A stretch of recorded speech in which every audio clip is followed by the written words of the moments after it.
Hey guys, Lee Reddit here with you, Shipyard Training and Employment. Today we're going to cover the hot work fire watch requirements.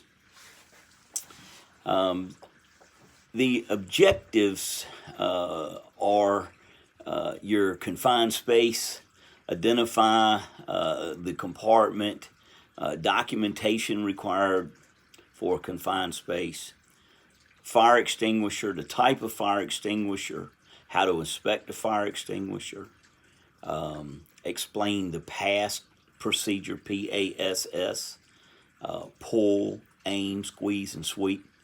The authorities for hot work: NFPA, National Fire Protection Agency; OSHA, Occupational Safe Health Association; NAVSEA, Naval Sea Systems Command; and then the VSRA, Virginia Ship Repair Association. Next, we have hot work documentation. First, you have your company, the company you work for, the hot work notice. Then you have the customer's hot work ticket. Some shipyards require you to use their ticket. Then you have the competent person, the CP ticket, competent person ticket. They have to check the environment to make sure it's safe for hot work. Then you have the classifier, A, B, C, and D. Each has its own class. A, paper, wood; B, fuel, gas, liquid; C, electrical; D, metal.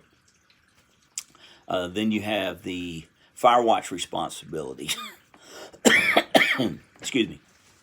The fire watch responsibility is actively engaged in the work process, understand what the scope of work is, communicate with the hot work operator, explain the requirements of the hot work documents, and demonstrate the proper use of a fire extinguisher, and memorize the fire watch pledge. Now, you can go on Facebook and click on the fire watch hot work link that's on Shipyard Training and Employment on Facebook, and it'll take you a direct link to the Google documents for hot work, and then you can follow right along with this. But the shipyard pledge: I pledge to complete all inspections and documentation prior to starting hot work. I pledge to always stand and be alert before, during, and after hot work is being performed. I pledge to keep my job site clean and orderly at all times. And I pledge to keep my fire extinguisher within arm's reach at all times during hot work. And I pledge to do no other activity while hot work is being performed. The next slide is confined space. Refers to a space that has limited openings, minimal or ventilation and lighting, not designed for personnel to stay in for extended periods. It'll be your tank, voids, inner bottom. They're all considered confined space. Like I said, if you go look at the slides, it'll give you a little better explanation. Then you have a marine chemist certificate. If you're working in a confined space or a machine space, meaning an engine room, auxiliary space, auxiliary, which stands for auxiliary engine room, or the generator room, these have what they call bilges, which is where the waste dumps into the bottom underneath the floor. It has what they call a catwalk where you walk on, and then there's the bilge just underneath that. If you're working in a space that has a bilge where it would be dumping fuel or anything of that nature, a marine chemist certificate is required before you can do hot work. Also, in all confined spaces, tanks, voids, inner bottoms, anything of that nature, you're required to have a marine chemist certificate. So the marine chemist certificate certifies the confined space: safe for entry, safe for hot work, limited hot work, or special instructions as described. The fire watch must read the marine chemist certificate prior to starting hot work. Then you have the competent person ticket, which we referred to a minute ago. The competent person checks the confined space and all other spaces prior to starting hot work before each shift to verify the atmospheric conditions. The competent person follows the recommendations of the marine chemist if there's a marine chemist certificate. Also, if there's a change in atmospheric condition during the workday, the competent person must re-inspect the space and certify it safe for hot work. The fire watch must also read the competent person certificate. Hot work documents. The company that you work for, of course, has the hot work ticket.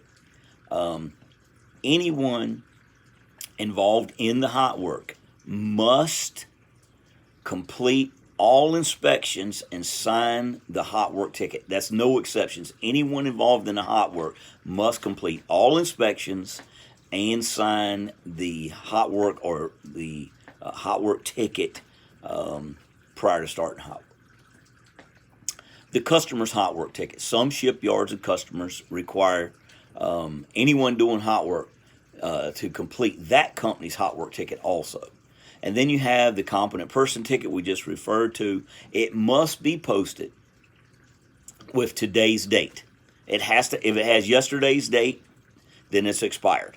So it has to have today's date on the ticket. And then, of course, the marine chemist certificate whenever you're working in a confined space. And if you go on the link there, you'll be able to see a document for each one of those. Next, we have the fire extinguisher. We said PASS, P-A-S-S, stands for pull the pin, aim the nozzle at the base of the fire, squeeze the handle, and sweep. Pull, aim, squeeze, and sweep is what the PASS method when dealing with a fire extinguisher. That's what that stands for. But you have several things.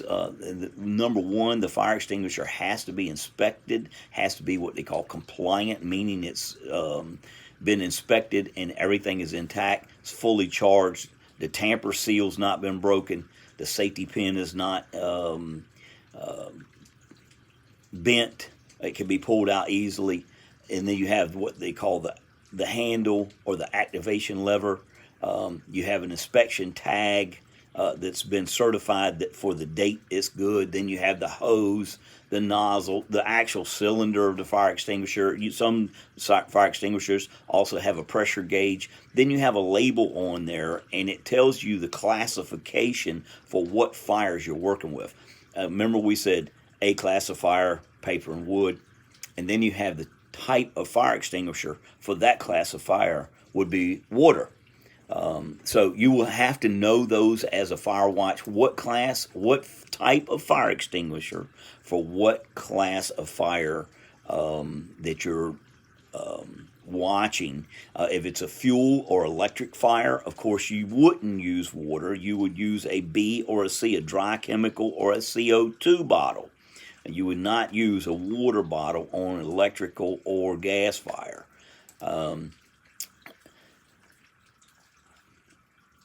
During the Fire Watch pledge, it says, I pledge to keep my fire extinguisher within reach at all times during hot work.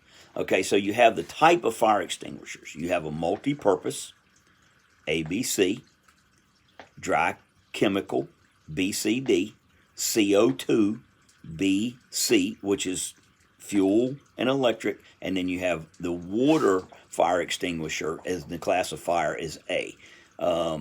D class fires involve combustible metals such as magnesium, titanium. The fire extinguishers with a D rating are designed to extinguish fires involving combustible metals. Generally, it's a sand or a powder that they put on a metal fire. The classifiers A, B, C, D, that would be on the next slide. And then the last slide, part one, is the fire watch responsibilities. Actively engage in the hot work process, help set up the job, power, lighting, ventilation, etc. B, communicate with the hot work operator before, during, and after hot work is being performed. C, explain the requirements of the hot work documentation. We already talked about that. D, demonstrate the proper use of the fire extinguisher. And E, memorize the fire watch pledge. Part 2 is the fire watch must have a fully charged extinguisher. What is the fire watch required to have with them while performing their duties as a fire watch? The fire watch must have a fully charged fire extinguisher. An ID says that you're a trained fire watch, and a reflective vest. B, stay on the job for 30 minutes. They call it the cool down period after hot work has been complete. C, fire watch can observe up to 4 hot work operators, but they must be in clear view and have direct access. But they can watch up to 4 hot work operators at one time. D, everyone, including the fire watch, is responsible for housekeeping at the end of the shift. You have to clean up afterwards. When do you take your debris off the ship? At the end of each shift. And then E, fully understand the scope of work, meaning if you're working with a ship fitter, they're working on a foundation, working with a pipe fitter, they're working on pipes, the sheet metal guys are working on ventilation. Whoever you're working with, you have to know and understand what is the scope of work. And know the location where you're working. Now that's a whole different slide that we'll talk about. That the ship's locations, the O1 level versus the second and third decks, and forward, aft, port, starboard, all those things. That's on a different training slide. And then you have to memorize that pledge. Complete all inspection documents prior to starting hot work. Always stand and be alert before, during, and after hot work is being performed.